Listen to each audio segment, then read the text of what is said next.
Bangladesh versus অস্ট্রেলিয়ার দ্বিতীয় test আপনার কোন মাঠে হতে যাচ্ছে এবং পিচের কন্ডিশন কি, বাংলাদেশ আপনার কতটুকু সাহায্য পাবে সেইগুলো নিয়ে আলোচনা করব।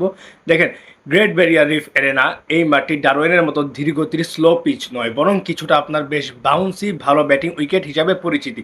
এটি আপনার ব্রিসবেনের গাব্বা উইকেটের সাথে কিছুটা মিল রয়েছে এই পিচের, তবে ম্যাচের সময়ের সাথে সাথে এখানে স্পিনাররাও কিন্তু ভালো সুবিধা পেতে পারে। গ্রেট ব্যারিয়ার রিফ এরেনা একটি ছোট মাঠ, ছোট আকারের কারণে ব্যাটসম্যানরা খুব সহজেই বাউন্ডারি বের করতে পারে এবং জোরে শট করলে সেখানে ছক্কা হওয়ার সম্ভাবনাও কিন্তু বেশ কিছুটা বেড়ে যায়। এই মাঠে এখনো পর্যন্ত কোনো টেস্ট আয়োজন হয় নাই, এখানে আপনার কিছুটা ওয়ানডে ম্যাচ হয়েছে। সেই এই মাঠে আপনার ভালো বাউন্স দেখা গিয়েছে, আপনার পেসাররা উইকেট পেয়েছে, স্পিনাররা উইকেট নিয়েছে, তো এখনো পর্যন্ত কোনো টেস্ট আয়োজন হয় নাই।